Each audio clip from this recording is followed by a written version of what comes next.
about one sutra entitled Sutra on the Buddha's Bequeathed Teaching. Bequeathed? Does it make sense? This is the Buddha's final teaching. Right before he's entering Nirvana.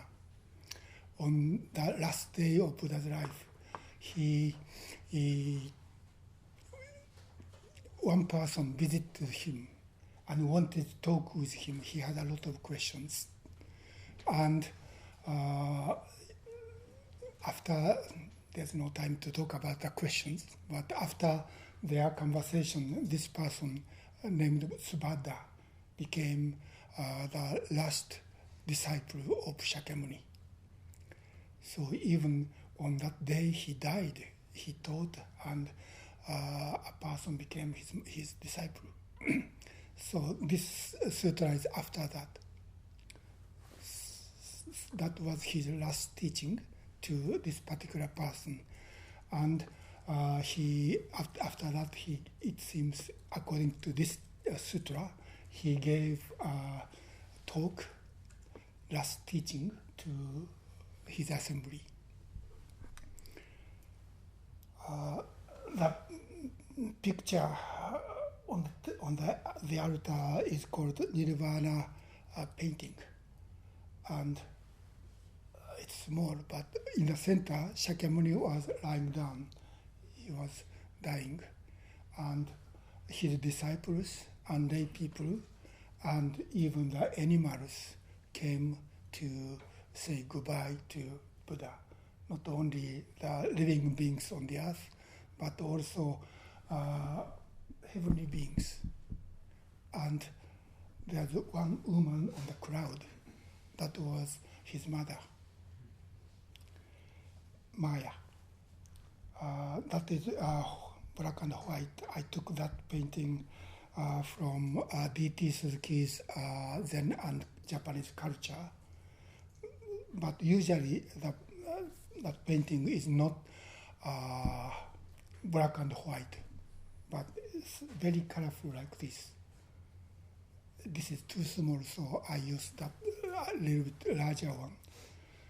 And this is a full moon, so he died in the full moon day.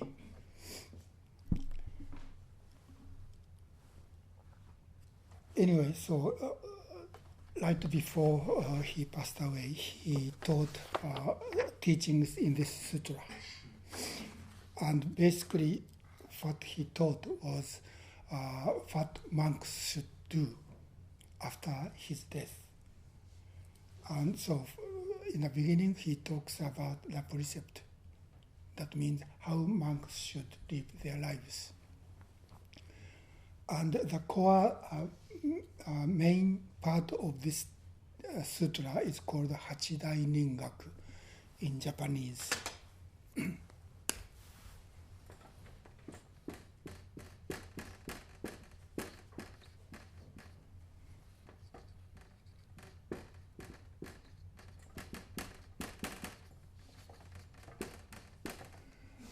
Hachi is 8.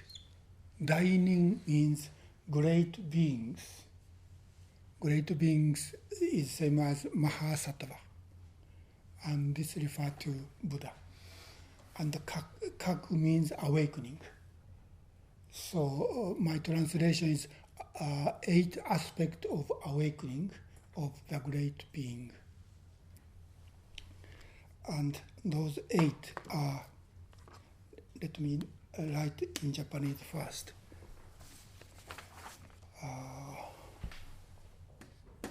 Shōyoku,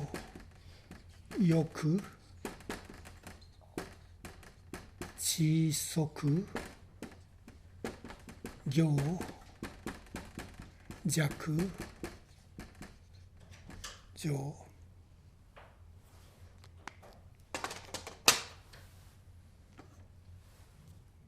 And Gonshōjin.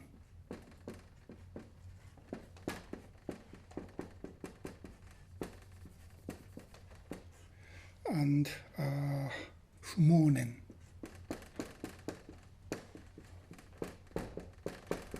I'm writing this for me. You don't need to read this because I often forget what I'm talking. Fumonen and Shu Zenjo and Shu Chie and Fukeron.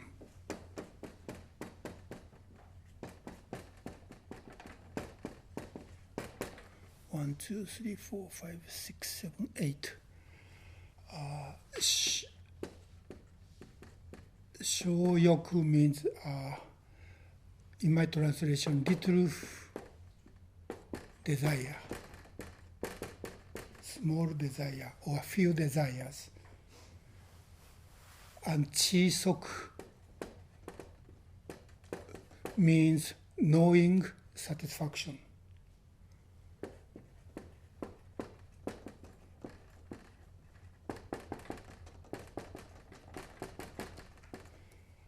And third is gyo, jaku, jo. This is gyo is enjoy or seek. Jakujo is quietness or serenity. Sometimes translated as seclusion, to live in a quiet place. And gon, shojin, means diligence, make diligent effort. And fumonen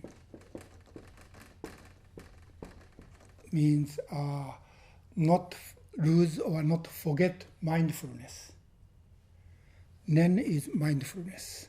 And shu zenjo. Shu zenjo is practice meditation or dhyana or samadhi.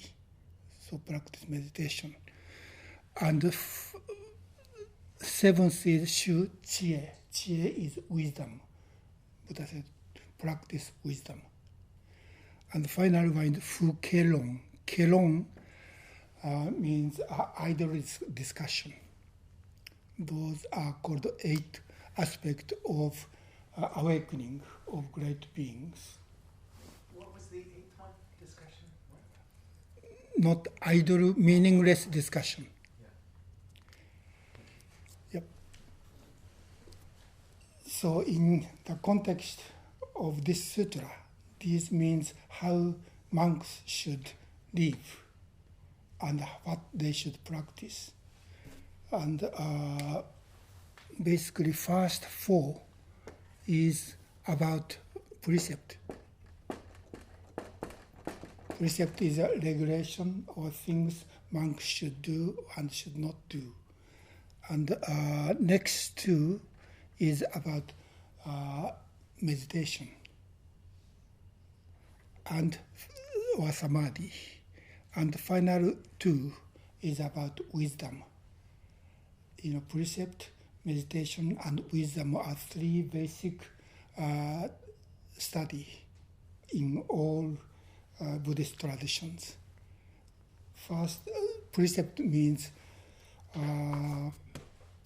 regulate and make our daily lives peaceful. How can we spend our life without much trouble? That is what the precept is about.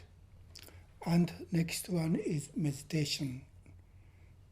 Meditation practice is really important in any tradition of Buddhism.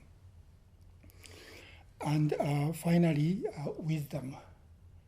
We need wisdom to see things as they are.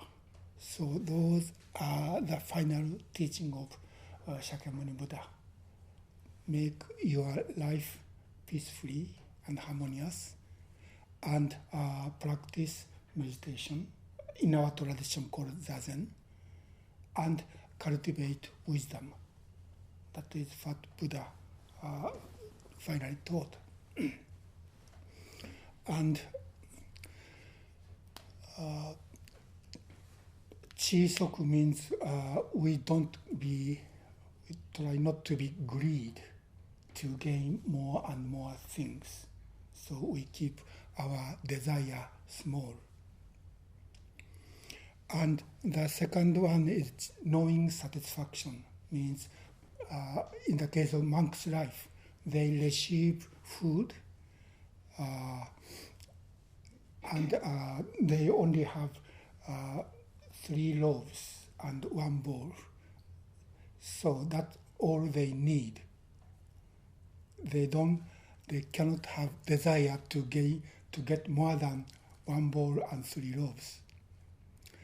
And knowing satisfaction means when monks receive some food from lay people, whether they receive a lot of food or not so much food, or luxurious, tasty food, or plain food, just receive what is offered and be satisfied. Don't complain. And Gyojakjo means to stay in a quiet place, such as in the forest, mountains, or a monastery. There's not much busy things is going on. And Shojin is diligence, or making diligent effort. To me, this is interesting. I mean, when we work hard, usually we have dissatisfaction. That's why, I don't like this, or I want to get more. That's why we have a certain goal and start to work hard. But if we don't, we have a small desire and knowing satisfaction. What is this energy, motivation to work diligently? To me, this is really a good question, especially for us modern people. This moderns, that is what Okumura Roshi said, and I have been talking on Sundays about opening the hand of thought. Okumura Roshi said the basic problem in modern civilization is dissatisfaction. We want to develop, and we set up the goal, and we work hard to reach the goal or to accomplish something that makes us satisfied. So too often our motivation is, I don't like this, or I want to be there. I want to be there or I want to get that thing. Then I become happy. That is, in Buddhist term, that is greed. And I don't like this is anger or hatred. So often our working hard, that motivation of working hard is dissatisfaction, or greed, or hatred, or anger about who we are or where we are. Then we want to go somewhere better, or we want to accomplish something better. That means I want to become a better person. So too often our driving force of working hard or making effort is dissatisfaction. And according to not only Okumura Roshi, but Buddha, that is the way make our life into samsara. We don't find the basic stable foundation of our life, but we are always chasing after something or escaping from something. So our motivation is something negative. But here, if we don't have greed and we know satisfaction, what is this motivation or energy that allow us to work hard? That is a very good question. And Okumura Roshi always said that is our life force, not our desire from our mind, but our life want to do something. So it's important to figure out, to examine what is the motivation or driving force of our life, whether we are being moved by our desires or much deeper energy that came from our life. That is the difference. And here Buddha said, we need to keep our desire small, and we need to know satisfaction. Still, we have to work hard. It's really important to find our energy that allow us to work hard without desire, not or hatred, or anger, or greed. How can we find that energy? It's a kind of a deeper and not defiled energy. Defiled means energy which is not defiled, stained by three poisonous mind. Those three poisonous mind are greed, anger or hatred, and ignorance. So that is a question. Not a question, but a request from Buddha to his disciples. And next 4 is what we have to work on diligently.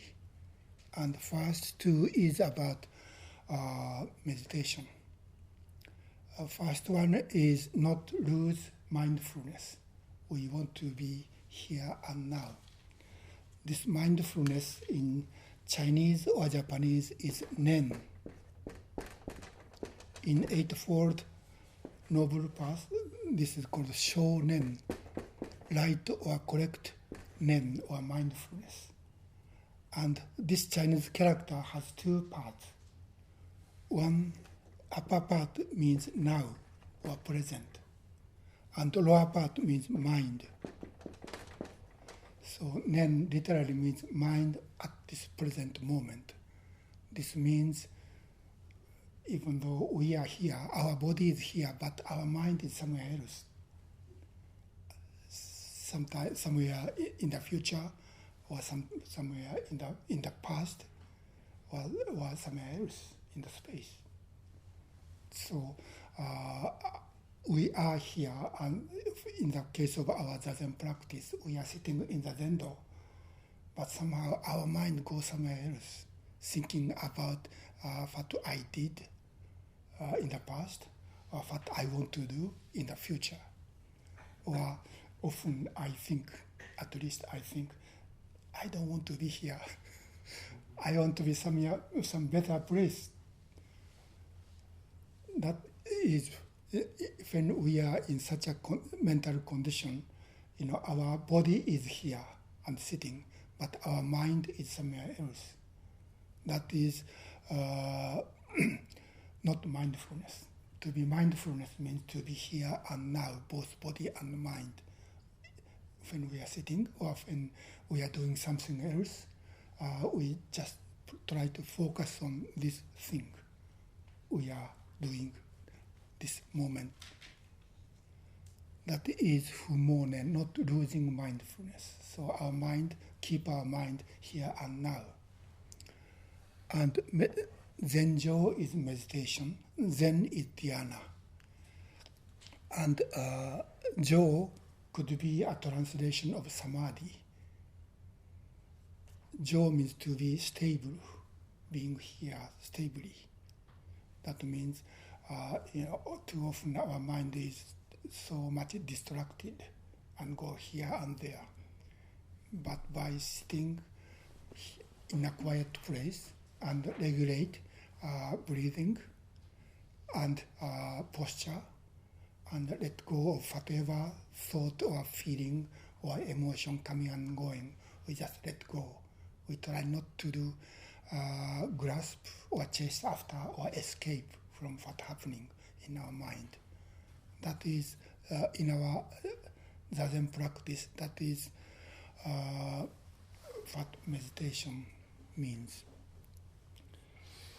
And this sitting stably and don't caught up in our idea or thought coming and going, we start to see the reality in Okumura Roshi's expression, before being cooked by our thinking. By letting go of thought, we start to see everything we see is go through our process of sensation, perception, formation, and consciousness. So we don't really see each and everything as it is, but we kind of create the picture of those things. And in the process of creating the picture or definition and evaluation, our mind is influenced by our karma. Karma means our past experiences. Depending upon where we are born, how we are educated, and what we experienced, we already have some kind of picture of the world and system of values. So, because each person has different background, so even when we see exactly the same thing, the picture and the evaluation or definition of what this is different. So we see this from my perspective, and you see this as your perspective. If you are young and you don't need reading glass, then this is really meaningless thing. But to me, without this, I cannot read anything. So this is really precious to me. So each person has different value systems. Anyway, so meditation practice allows us to calm down and become free from our fixed way of viewing things. Then we can see things as they are. That is about wisdom. So we cultivate wisdom. We study what Buddha taught, if we are Buddha's student, what we are taught, and we study what these teachings means, and we apply that teaching into our practice. And we find the teaching is really true. And basic teaching of Shakyamuni about wisdom is everything is impermanent, means things are changing. And there's no fixed permanent entity. Because, or in Sanskrit, anatman, or no atman, or no fixed thing in our mind or in this life. Everything is simply a collection of different elements in our life. That elements are called 5 skandhas or 5 aggregates. Somehow, our life is only a collection of 5 elements. But when these 5 elements, first one is rupa or material in our life, that is this body, and other 4, sensation, perception, formation, and consciousness, are function of our mind. So 5 elements or aggregate means our body and mind. When this body and mind work like a machine as one, somehow this machine produces the idea of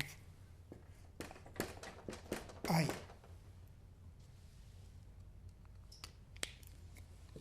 And we think this I is the owner of this body and mind, owner and operator of this body and mind. So these 5 skandhas start to think they belong to this I or self, even though this self is a production of 5 skandhas.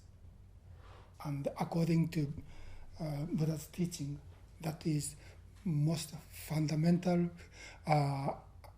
upside down way of viewing things. So by sitting and letting go, we become free from that structure. And we start to see this I doesn't really exist. It's a production of the function of five skandhas. And then final one, keron or idle discussion. Keron in Sanskrit is prapancha.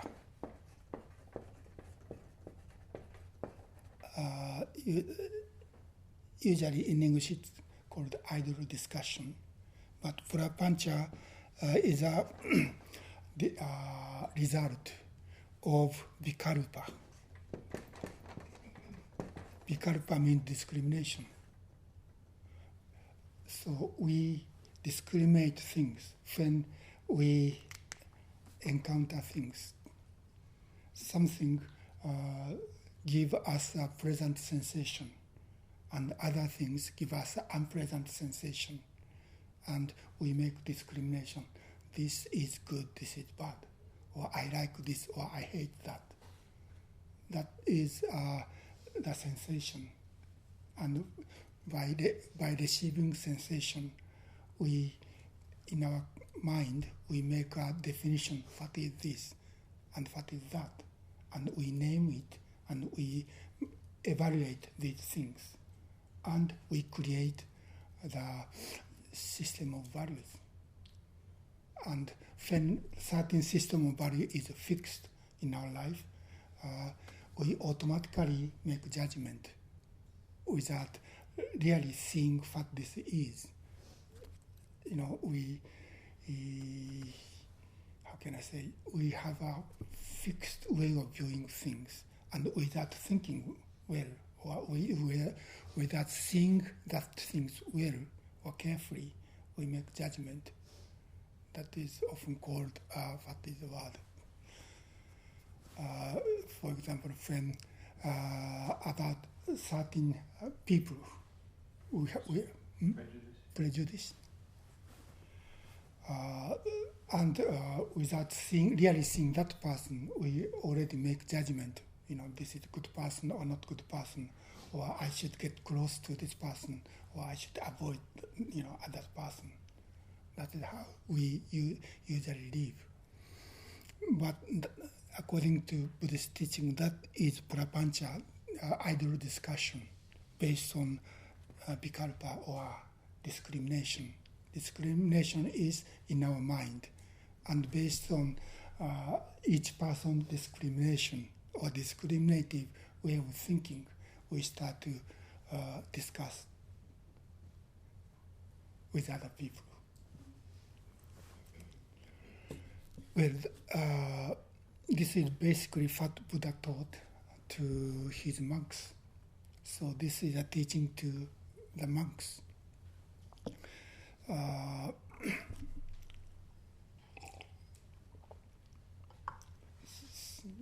So this teaching is meaningful as it is for the people who left home and give up all the responsibility in the mundane world. But when we make this study and make this teaching meaningful to our own life, because we cannot live like a monk in India, like a Shakyamuni's disciple. Somehow we have to reinterpret this teaching, how this teaching can be meaningful to us who are not monks. I don't call myself as a monk, but I call myself as priest. Monks usually don't have family. But in Japanese Buddhism, more than 99% of Buddhist clergy have family. So, Theravada or Tibetan tradition people don't think Japanese priest, Japanese clergy Buddhist clergy are monks, and I think that is true, and that's okay with me. Anyway, so how can this teaching be meaningful to us who are not monks?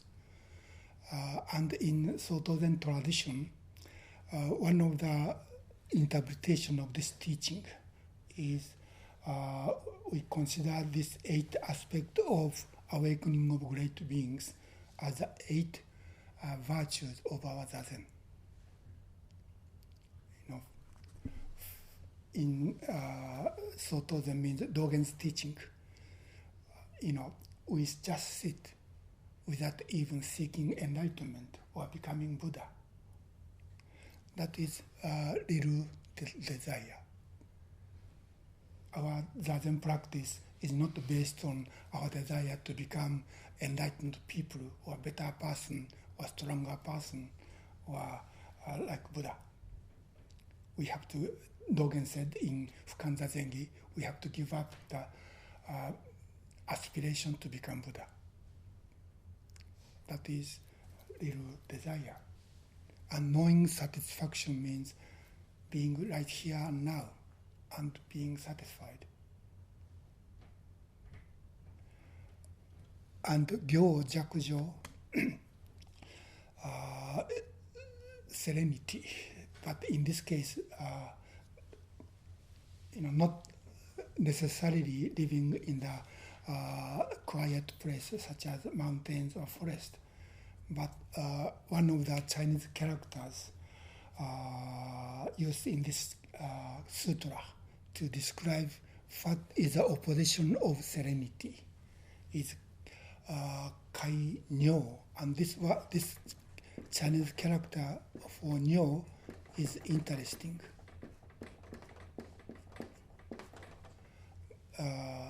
These 2 parts means flag, and this part between these 2 flags are marketplace. Do you understand what this means? Within one marketplace, there are 2 flags, means 2 authorities. It might be 2 bosses. Then this marketplace is divided into 2 parties, and they are always fighting or arguing or discussion. In such a situation, it's not possible to be harmonious and peaceful and quiet. So in our Zazen, of course, we don't have noise from outside. But when we sit in a quiet place, we need 2 flags in our minds. Like, I want to do this, or I hate that, or just be here now. Not only 2 or many more. And our mind is, like monkeys in the forest, moving around. And our mind cannot be, quiet. So, living in a serenity means let go of those different authorities, but just be here now. So that is enjoying serenity in our Zazen. Or, shojin or making effort, or diligent effort. Of course, we practice, in the Eightfold Correct Path, or 6 parameters, and here, this diligence is always there.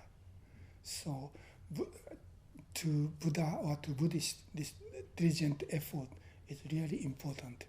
We cannot be lazy as Buddha's students. And yet we should not have desire or dissatisfaction. As I said, how can we work hard, make diligent effort without desire or dissatisfaction? I think to us this is really big and good koan. Anyway, we have to work hard. I mean, I have been practicing Zazen for more than 40 years, and there are too often I had too many good reasons not to sit, not come to the Zendo. Sometimes I felt guilty not to attend somewhere else and come to the Zendo. But somehow I couldn't stop, coming to the Zendo and sitting. Probably because of that, some people don't like me. But somehow, to me, that is diligence. But to other people, that might be lazy. So we have to be careful. And of course, mindfulness and meditation is about Zazen, so I don't need to talk about this. And according to Dogen, this sitting, just sitting and letting go of thought, is itself wisdom. Wisdom is not a collection of knowledge or some way of thinking or some function, some ways how our brain works. But in this case, this wisdom means not cling to any biased way of viewing things. So whatever thought or tendency we think, we just let go. And this just letting go is itself wisdom, which sees emptiness of all beings. And basically our Zazen is to refrain from prapancha, or meaningless idle discussion, and just be here and now. To do so, we need to be free from this discriminating mind. So, according to Soto Zen tradition, not necessarily Dogen. Dogen wrote a Shobo Genzo Hachidai Ningaku, but he didn't explain each of them in detail. He just quote from this sutra. But in Dogen tradition, we interpret this 8 Hachidai Ningaku as 8 aspects of our Zazen practice.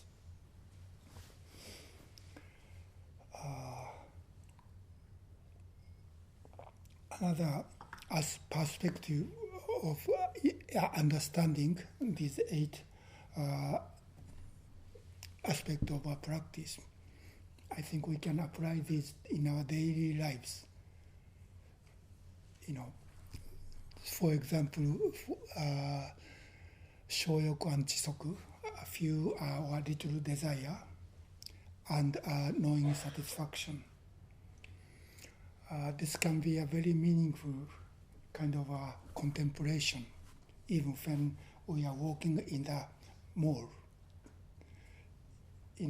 Before I settled down in Bloomington, I lived in San Francisco, and because of my job, I was always traveling.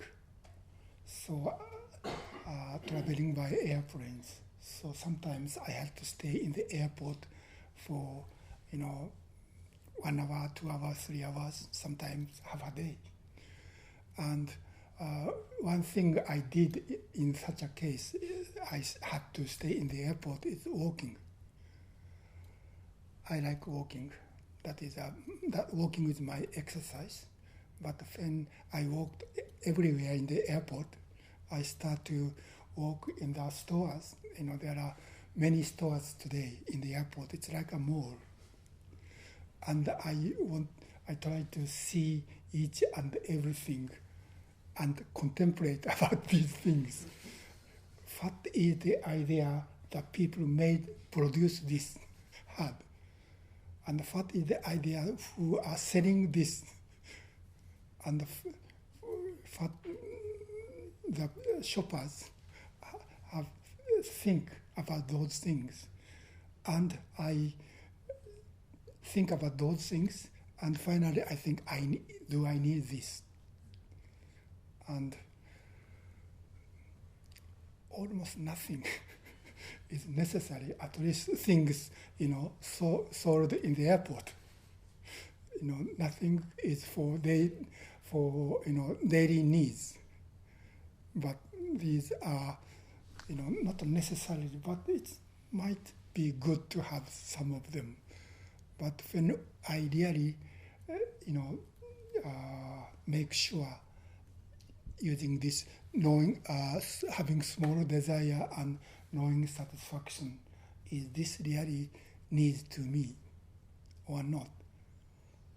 If when we practice this, I found even walking in the mall can be a meditation, can be a spiritual practice.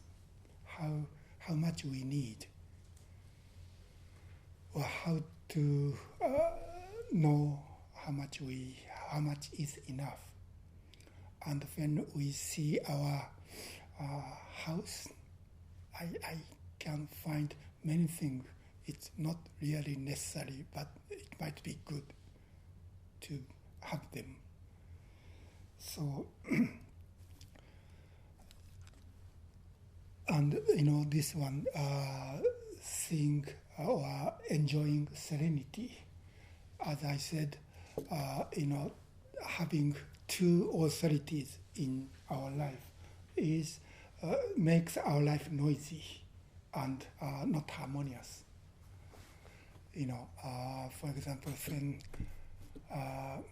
one of my younger brothers is a photographer, and he takes photos, and he knows what kind of photos he wants to take, and he also knows what kind of photos he can sell.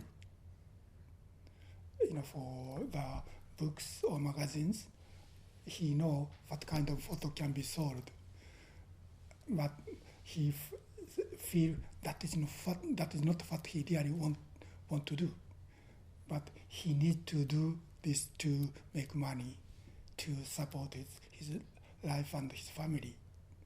So, these two authority, what I want to do, in our creativity, there's something I really want to do, to express my sense of beauty or something else as a kind of expression of the message from me. But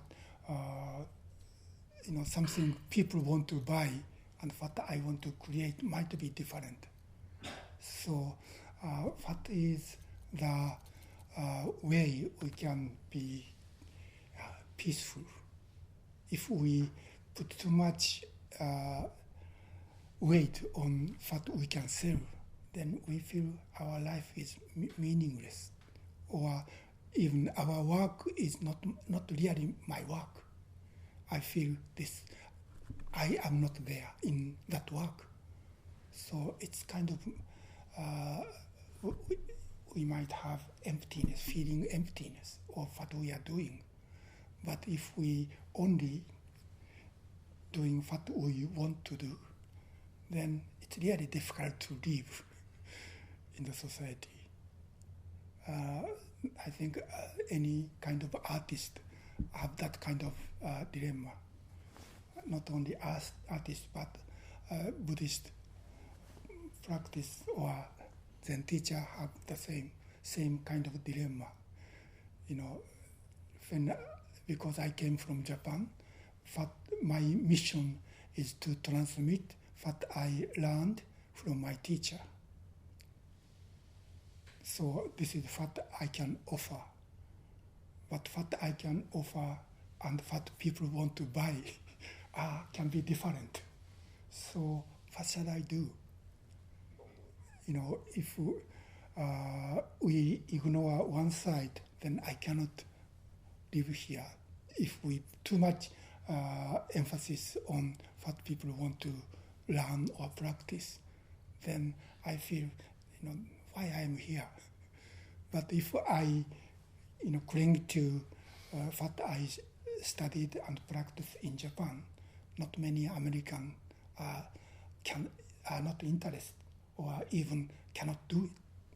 So what is the middle way between these two? That is, I think, everyone's problem, I think. Even a businessman has this kind of dilemma. Where, I wrote in my letter about the succession process, but when I was, I think, at the airport in Chicago, I found a message that says, don't sell what you have, but sell people people want to buy. But unfortunately, I cannot do that because I don't know what people want to buy. But I only have what I can offer. So in my case, from the beginning, I gave up to make my Sangha, a big Zen center. But I want to keep the practice I learned in my system of value. This is genuine practice and genuine teaching, whether American people want to do this or not. So what I can do is just offering. And if no American want to buy this, so I cannot leave, then I need to go somewhere else. And I thought that is fine. But since I came to this country about 20 years ago, even though I have been offering what I can offer, then somehow, people support my activities. So I really appreciate people's, not a desire, but what is that? Aspiration to study and practice, this very simple but difficult practice. Just sitting is, and especially good for nothing. To practice good for nothing is really difficult. Unless we have a little desire and knowing satisfaction, we cannot practice something good for nothing. So I really appreciate, people come and practice with me and even listen to my talk. I always say, this is good for nothing. And my English is not so good. So, and yet, you listen patiently. Well, it's already 11, so I think it's time. We need to do the ceremony, so it's time to stop talking. Any question or comment? Please. The word prapancha is similar to a word in Pali called papancha. Papancha. Is it the same? Yes. Okay. So one of the things that I find interesting about neuroscience is that it's looking at the way that the brain responds to information. And one study that I saw says that the brain uses 20% of its energy to receive stimulus, light, sound, etc. 80% of the brain's energy is used to talk to itself about what it's seeing and hearing. I wonder if that's 80% of papancha. I think so. Sensation is receiving. Yes. So perception, formation, and consciousness are 80%. Yes. So we create our picture of the world, and we only see the picture of the world. Not only, but mainly. What we see is the creation or production of our mind. That's really interesting. But we don't know that. Usually we don't know that. Okay, thank you very much.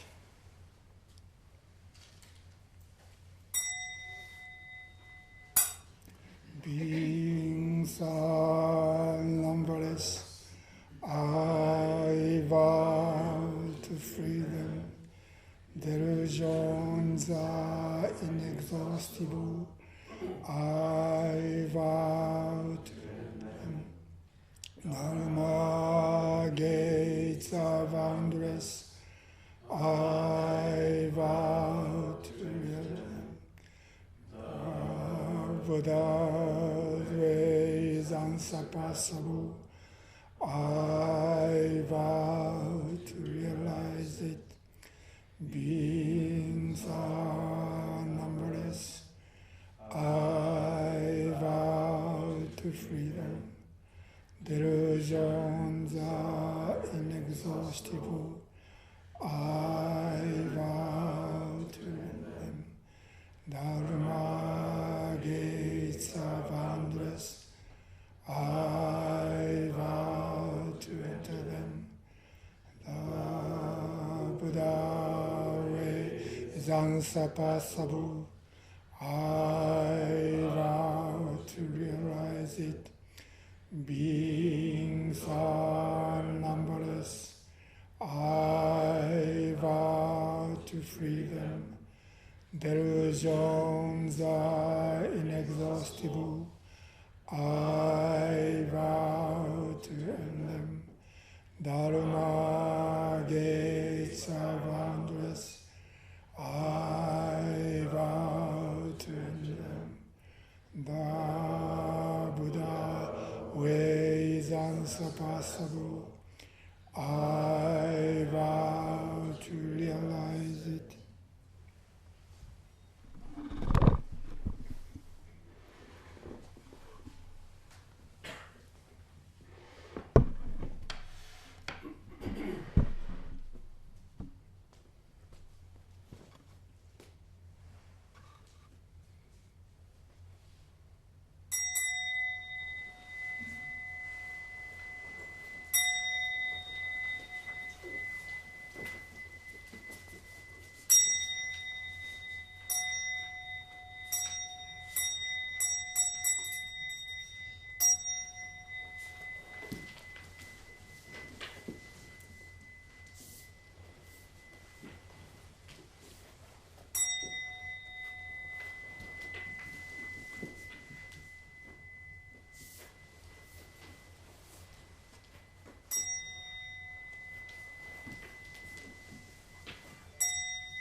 So, good morning.